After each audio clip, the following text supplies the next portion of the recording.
La présence de l'ennemi signalée sur le moteur de Longnes. En effet, l'aérodrome est protégé par quelques blocos, mais surtout une ligne de tranchées et de petits fortins très habilement camouflés. Le chef d'escadron prend la décision d'attaquer ce secteur. L'avancée polonaise s'effectue sur deux axes, à gauche et à droite. Les Allemands sont tout d'abord surpris par l'élan d'attaque. Leur première ligne est enfoncée. Ils se ressaisissent vite et arrosent les Polonais au mortier de 80 et à la mitrailleuse. Un véhicule polonais, un J Carrier, avec un canon anti-char, fait alors mouvement. Il est malheureusement atteint par une rafale de mitrailleuse. Le conducteur, le caporal Joseph Lupa, et son pourvoyeur le soldat Sill sont tous les deux tués. Devant l'efficacité du tir allemand, les Polonais refluent. Mais les tirs de l'artillerie des mortiers se poursuivent. Un obus de mortier de 80 sans doute tombe précisément sur un véhicule de commandement tout près du calvaire. Le caporal Zach Wreski est tué et 3 dragons qui étaient à ses côtés sont blessés. Côté français, on déplore aussi la mort d'un jeune homme, Édouard Mandel, venu observer les Polonais au calvaire. Un autre civil, Auguste Morel, 61 ans, est tué dans le quartier du Blanc-Bourg. À droite, les dragons vont aussi tenter de s'emparer de la 10e aérodrome, où sont implantés 2 blocos. L'aspirant, Kajetan Manuevich, est tué par un sniper. 2 autres dragons sont blessés. Là encore, les Polonais sont obligés de se retirer et abandonnent l'attaque de l'aérodrome. La ville de Saint-Omer n'est nullement l'objectif des Polonais. Dans cette ville, depuis le matin, les résistants ont commencé à combattre pour libérer leur cité. Les échanges de tirs sont nombreux, des civils sont tués, des résistants aussi. C'est un échec. Sachant les Polonais peu éloignés, des résistants vont leur demander d'intervenir. Les Polonais profitent de cette demande pour envoyer un peloton de reconnaissance. Celui-ci a pour but de reconnaître les fermes et le monastère d'Amalassise. Celui-ci va être capturé sans combat et 60 Allemands vont se rendre. L'opportunité se présente donc pour les Polonais de libérer la sous-préfecture du Pas-de-Calais. Les Allemands ne s'attendent nullement à cet assaut et les véhicules polonais avancent sans trop de difficulté. Un blocos important mais inoccupé est capturé rue des Madeleines. Les différentes zones de la ville sont peu à peu sécurisées. Des échanges de tirs ont encore lieu. Vers 17h, Adrien Bultel est tué au boulevard de Strasbourg. Le Polonais Galuzinski Baklo, parti reconnaître en moto les abords du canal, s'approche de lui et veut lui porter secours. Il est abattu exactement au même endroit. Vers 19h30, la ville est en joie. Les Polonais occupent la place. Tous leurs véhicules se rangent. Les drapeaux sont hissés. La ville de Saint-Omer, objectif qui n'était pas assigné aux Polonais, a été libérée assez facilement. On dénombre néanmoins 5 tués pour cette zone. La libération donne lieu à des scènes de liesse à Saint-Omer dans la soirée, tout comme au matin à Blanbec. C'est pas la mission de combat. En théorie, ils peuvent se défendre, mais c'est pas la pure mission de combat. Et les Américains avaient des manques de débarquement et tout, il y avait des armes qui étaient chargées et tout. Et il a continué à faire ça. Et il en a profité après en septembre 44 pour venir se poser à Arques, pour revenir voir la famille qu'il avait cachée en 41. Et donc un jour il arrive, il se pose là-bas, il réquisitionne le jeep. Il avait récupéré un peu de tout parce qu'il savait que les Français étaient encore en mode rationnement. Et il retourne donc à Tiambronne voir la famille de 3 ans, qu'il avait caché 3 ans plus tôt. Et quand ils ont eu une fille, le pilote est devenu le parrain de la gamine. Ah, ok. Et ils ont gardé le contact. Et ce gars-là, ouais, c'était extraordinaire. C'est un enragé, quoi. Il y en a eu, hein, des gars comme ça qui foulaient des trompes la mort, de dire non, je continue. Le gars, il avait perdu un œil. Comme t'as eu des pilotes qui ont volé sans jambes ou avec un bras artificiel. C'était comment il s'appelait Bader, il y a eu Hodgkinson. Hodgkinson, c'est un gars qui était dans la marine britannique, mais l'aviation de la marine. Il a eu un accident en 40, je pense. Et Bader est allé le voir à l'hôpital. Et donc ça lui a servi d'exemple de dire si lui peut le faire, je peux le faire. Et donc du coup, il est devenu pilote de ski. Et il n'a pas été abattu, il a eu un problème d'alimentation en oxygène. Son tuyau d'oxygène s'est décroché. Comme il volait en altitude, il est tombé dans les pommes. Donc l'avion commence à piquer. Quand il a carabé plus bas, il y a eu un oxygène. Il s'est réveillé, mais il était en train de piquer. Il a juste eu le temps de tirer sur le manche. peut rayer la planète. Voilà. Et donc, du coup, c'est assommé sur le tableau de bord. Les deux fermiers français sont allés voir l'Afrique et ils ont ouvert la cabine comme ils ont dit, ils ont sorti le pilote. Et puis, lui, il était toujours inconscient. En fait. Et donc, le pilote, il était un mec grand, quoi. Et donc, il arrive à le sortir. C'est bizarre. Il y a une prothèse. Imaginez, on veut une prothèse et tout, donc ils le sortent, ils le mettent dans un arbre. Et puis, les Allemands arrivent à ce moment-là, les Français se font expulser en France. Et quand ils reprennent connaissance, les Allemands, il y a toujours normalement, vous avez pas de problème. Il est revenu sur place en 1983, il avait la connaissance, il a rencontré les gars, il avait fait une vidéo quand il a passé sur les plateformes. Et il a mis moi, il a également c'est marrant, parce qu'il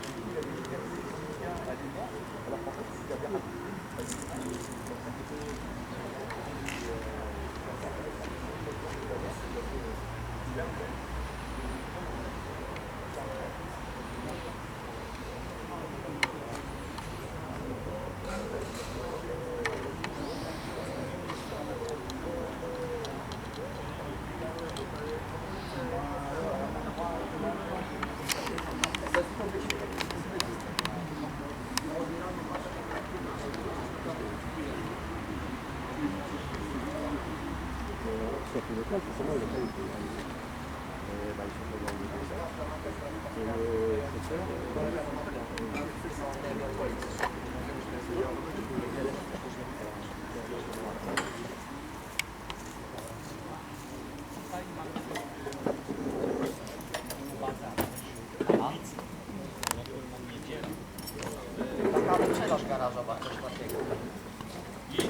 Ewentualnie mamy materiał, trochę mapa. No tak, można poszukać. A jutro też jest ten bazar? Może tak, ale gdzie? Możemy go trafić przypadkiem. Na zasadzie przyjeżdżają. A teraz to... Przed to był dobry, tak? Internet. Z internet. Teraz wszystko jest bardzo drogie. No jest. Przed Bardzo podrożało w ostatnich latach. idzie, no co to, ile? Może 5. No. A teraz? To ile? Moment, internet? Aha. 80 euro. Przed to był dobrze. A ja...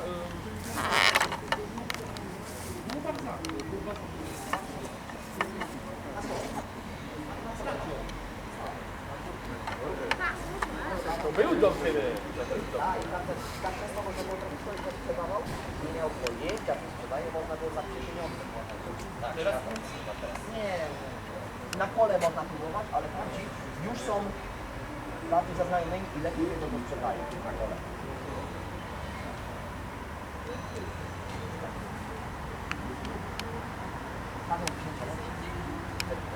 O! 14 lat. No, dobra. Wszystkie oryginalne, tak? Nie? Też nie? To jest kopia, już jest parę lat naszowa.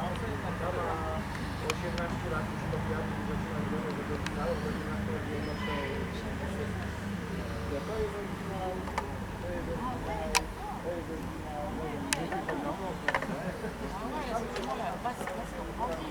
to szkoda. Tak, ale odzież to się jednak jeszcze razy rozmiary Ja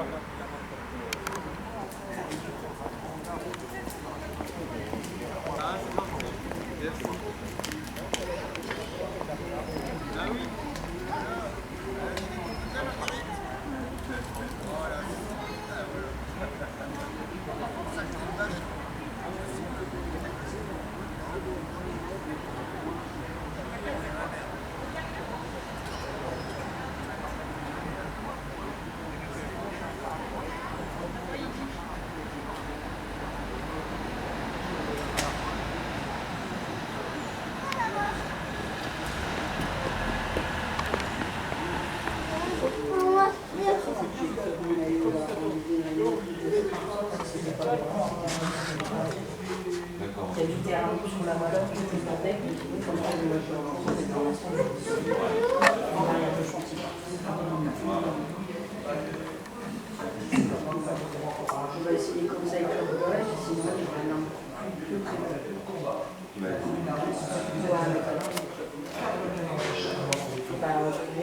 faut aller au collège, mais il faut primaire aussi, ouais. Pour moi, votre ce qu'elle connaît, même si on connaît des femmes. Et le caporal, Ludwig de Golski. On compte aussi 3 blessés. 3 chars polonais ont été endommagés. Au soir, les positions restent en état et ce sont déjà au moins 30 communes de notre département qui ont été mises. 5 septembre. L'objectif principal de cette journée est de actualiser les impacts sur le terrain de fossé pour pouvoir ainsi poursuivre l'offensive de On a quand même des eaux de ruissellement qui sont quand même inquiétants. On est devant si c'est projet de une foule enthousiaste acclame les podiums. La colonne polonaise se sépare en plusieurs axes, dont 2 principaux. Le premier axe libère Delbreuil, Coyet, Terlan. L'ennemi est allumé. Quelques prisonniers sont capturés à Clark. Sur Kiestel, les Polonais sont au contact des fuyards, qui réussissent in extremis à constituer un barrage sur la mer, juste à côté du château de la Brèche. Une fois ce petit barrage franchi, les chars polonais échouent car le pont de Warbeck explose à 100 mètres d'eau. Le nettoyage de la commune de Luik est le plus disputé.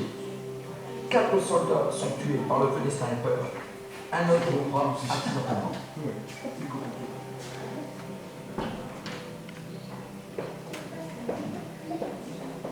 La libération d'Air donne aussi des combats importants. De nombreux résistants sont tués. Paul Couteau se sacrifie pour gagner un coup. L'intervention polonaise est décisive pour mettre les fanfars de la piste. Sur notre axe de libération, l'avancée est aussi rapide. Mais les proches de la puissance à Cuty, avant 2 millions de fuites observées. De l'autre côté de chemin se effectue en direction de Lyon. Oui, j'ai eu un gars comme ça.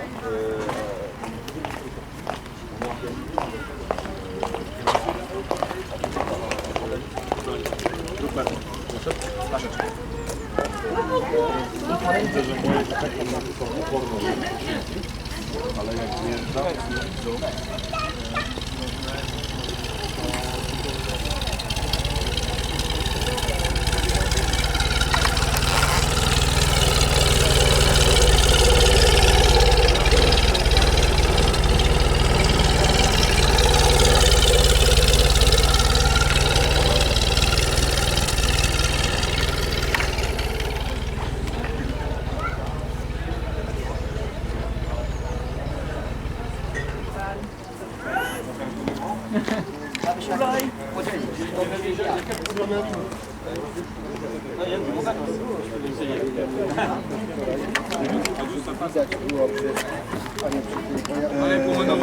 Najwyżej spieszajcie się przy tym pojeździe, żeby nie było tak, że was tam 10 siedzi, nie? Tak. ja w ogóle odpuszczę, bo za dużo chętnych.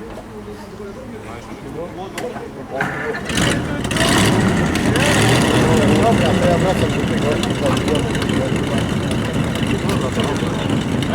Tak. Dobra. Weź ten to będziesz tak przebierz sobie przez plecy na przykład na razie. Kiedyś taką akcję będą robić.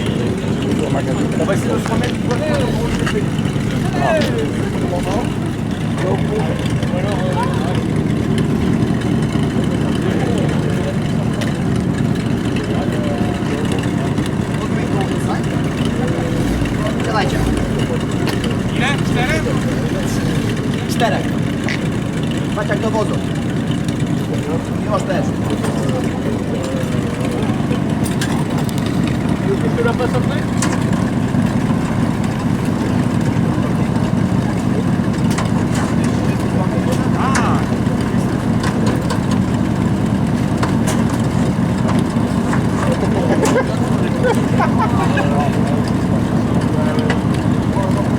Kurwa, będziesz miał.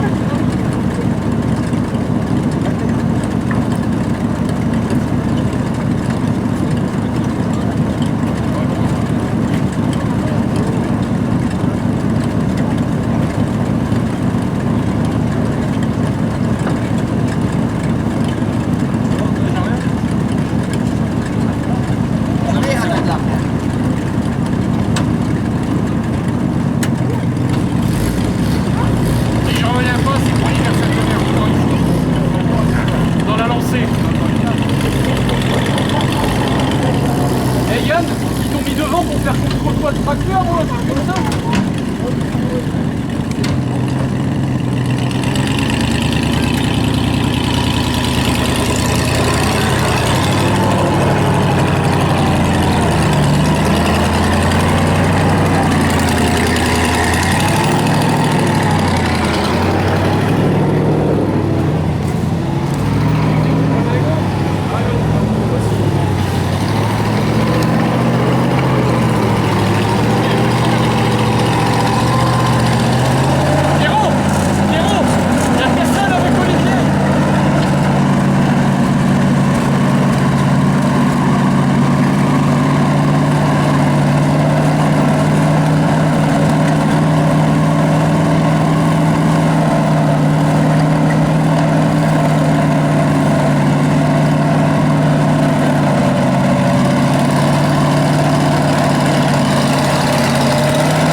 Non, non, tu vas là comme ça direct.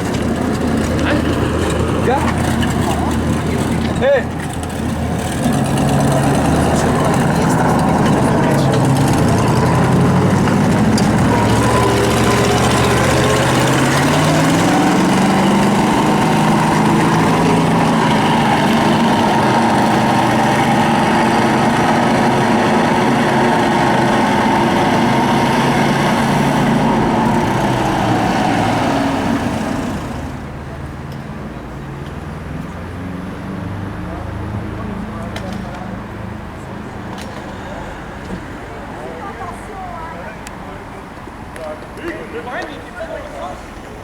Non, parce qu'après, je viens comme ça.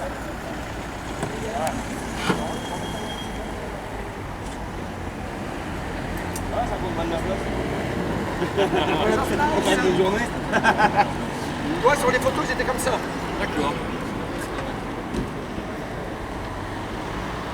Jarosław, tu peux avoir Vini, Vici. Czy byłem, zobaczyłem, zwyciężyłem. Eh, les civils, si tu peux vous mettre un peu là, sur le côté.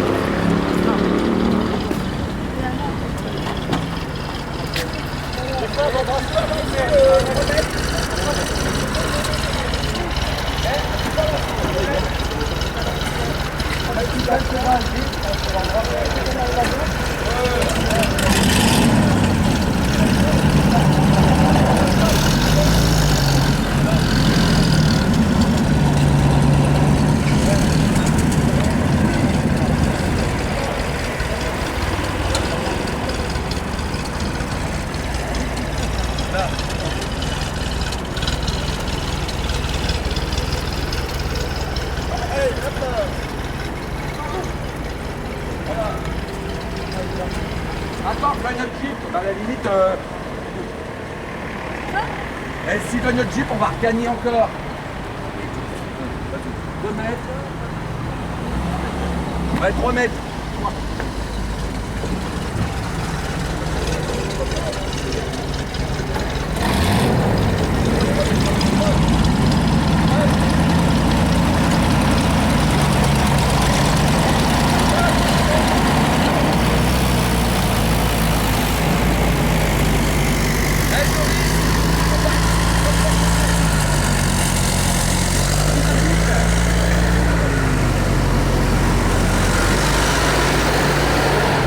Toi, c'était comme ça, les potes. Ils sont mis comme ça avec les résistants dans l'église, toi. Regarde.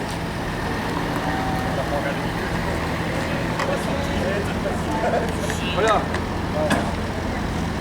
Eh, tournez-vous par ici. Bien, comme ça peut permettre de...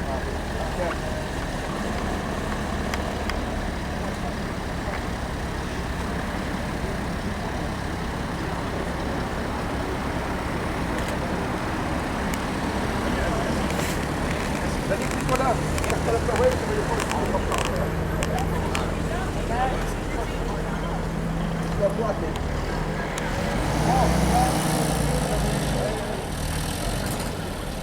Voilà. Donc tu vois, ils étaient ici, tu vois, là juste devant le monument mort, et on va aller prendre une photo au pont et ici devant. Et là-bas c'est super, il n'y a pas de voiture, il faudrait le faire, regarde.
La libération n'est définitive que le 6 septembre 1944.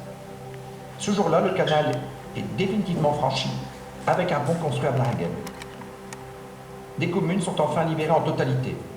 Saint-Omer, Arques, 8. En tout, les Polonais ont ramené la liberté dans plus de 90 villages et villes du Pas-de-Calais. 15 Polonais l'ont payé de leur vie, 40 civils aussi.